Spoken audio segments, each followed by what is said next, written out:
রাজধানীর ব্যস্ত সড়কে ট্রাফিক পুলিশের বাঁশি কিংবা হাতের ইশারা উপেক্ষা করে যারা নির্বিঘ্নে সিগন্যাল ভাঙতেন, উল্টো পথে গাড়ি চালাতেন কিংবা যত্রতত্র গাড়ি থামিয়ে যাত্রী ওঠানামা করাতেন, তাদের জন্য নতুন দুঃসংবাদ হয়ে এসেছে কৃত্রিম বুদ্ধিমত্তা বা এআই প্রযুক্তি। ঢাকার গুরুত্বপূর্ণ মোড়গুলোতে এখন মোতায়েন হয়েছে অদৃশ্য প্রহরী। আধুনিক এআই সক্ষম ক্যামেরার নজর এড়িয়ে ট্রাফিক আইন ভাঙা প্রায় অসম্ভব হয়ে উঠেছে। ইতোমধ্যে রাজধানীর অন্তত ৩০টি গুরুত্বপূর্ণ ট্রাফিক পয়েন্টে চালু হয়েছে এই প্রযুক্তি নির্ভর নজরদারি ব্যবস্থা।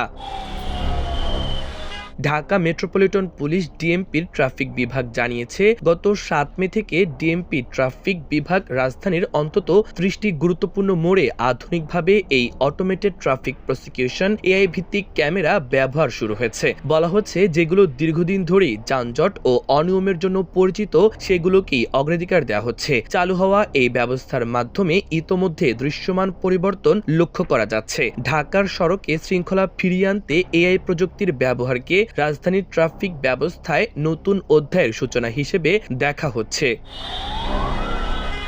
ডিএমপি ট্রাফিক বিভাগ সূত্রে জানা গেছে, রাজধানীর জাহাঙ্গীর গেট, বিজয় সরণি, কারওয়ান বাজার, বাংলা মোটর, শাহবাগ, কাকরাইল, মৎস্য ভবন, হাইকোর্ট মোড়, উত্তরা এয়ারপোর্ট এলাকা, গুলশান সহ ব্যস্ততম ট্রাফিক পয়েন্টগুলোতে এআই সক্ষম সিসিটিভি ক্যামেরা স্থাপন করা হয়েছে। সংশ্লিষ্ট কর্মকর্তাদের ভাষ্য, এসব এলাকায় নিয়ম ভাঙার প্রবণতা বেশি হওয়ায় প্রথম ধাপে এগুলোকে অগ্রাধিকার দেয়া হয়েছে।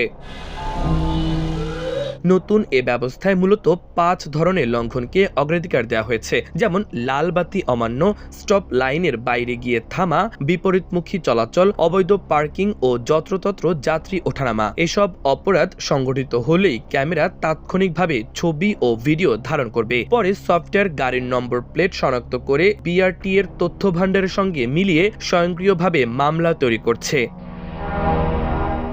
প্রযুক্তিটি চালুর পর থেকে গত ২৩ মে পর্যন্ত এআই সিস্টেম ভিডিও ফুটেজ ও স্থিরচিত্র সংগ্রহ করে ট্রাফিক যাচাই বাছাই করে ৬১১টি মামলা করেছে ট্রাফিক বিভাগ। ডিএমপির ঊর্ধ্বতন কর্মকর্তারা জানিয়েছেন, এই সিস্টেমটি পূর্ণ সক্ষমতায় চললে প্রতিদিন গড়ে ১,০০০-এর বেশি মামলা হওয়ার কথা। এতে সড়কে অপরাধীদের মধ্যে এক ধরনের ভীতি ও দায়বদ্ধতা তৈরি হবে বলে আশা করা হচ্ছে।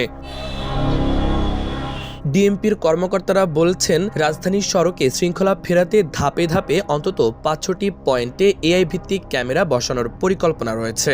একজন ঊর্ধ্বতন কর্মকর্তা বলেন, এখন থেকে ট্রাফিক আইন ভাঙলেই ক্যামেরায় তা ধরবে। গাড়ি থামিয়ে কাগজপত্র যাচাইয়ের পুরনো পদ্ধতি ধীরে ধীরে কমে আসবে। এতে যানজট কমবে এবং চালকদের সঙ্গে পুলিশের তর্ক বিতর্ক কমে যাবে। নতুন ব্যবস্থায় মামলার নোটিশ পৌঁছানোর প্রক্রিয়াও ডিজিটাল করা হয়েছে। কোনো গাড়ি আইন ভাঙলে তার নম্বর প্লেট থেকে মালিকের তথ্য সংগ্রহ করে মোবাইলে এসএমএস পাঠানো হচ্ছে। পাশাপাশি নিবন্ধিত ঠিকানায় রেজিস্ট্রির ডাকেও নোটিশ পৌঁছে দেওয়া হচ্ছে। নোটিশ পাওয়ার ১০ থেকে ১৫ দিনের মধ্যে নির্ধারিত ব্যাংক কিংবা মোবাইল ব্যাংকিং এর মাধ্যমে জরিমানা পরিশোধ করতে হবে। নির্ধারিত সময়ের মধ্যে জরিমানা পরিশোধ না করলে মামলাটি আদালতে গড়াতে পারে, এমনকি গ্রেপ্তারি পরোয়ানাও জারি হতে পারে বলে জানিয়েছে ডিএমপি। পুলিশ জানিয়েছে, ভুয়া বার্তা পাঠিয়ে প্রতারণার চেষ্টা হলে তাৎক্ষণিকভাবে সংশ্লিষ্ট ট্রাফিক বিভাগ বা নিকটস্থ থানায় যোগাযোগ করতে হবে। ডিএমপির মুখপাত্র উপ পুলিশ কমিশনার NM নাসিরুদ্দিন আমার দেশকে বলেন, এ উদ্যোগের মূল উদ্দেশ্য কাউকে শাস্তি দেয়া নয়, বরং রাজধানীতে সড়কে একটি শৃঙ্খলিত পরিবেশ তৈরি করা। তিনি বলেন, ঢাকাকে আধুনিক নগরের মানদণ্ডে নিয়ে যেতে হলে প্রযুক্তির সহায়তা নেওয়া ছাড়া বিকল্প নেই। নতুন এ ব্যবস্থার বিষয়ে সাধারণ মানুষকে সচেতন করতে গণমাধ্যমকে সক্রিয় ভূমিকা রাখার আহ্বান জানান তিনি। মাল্টিমিডিয়া ডেস্ক, আমার দেশ।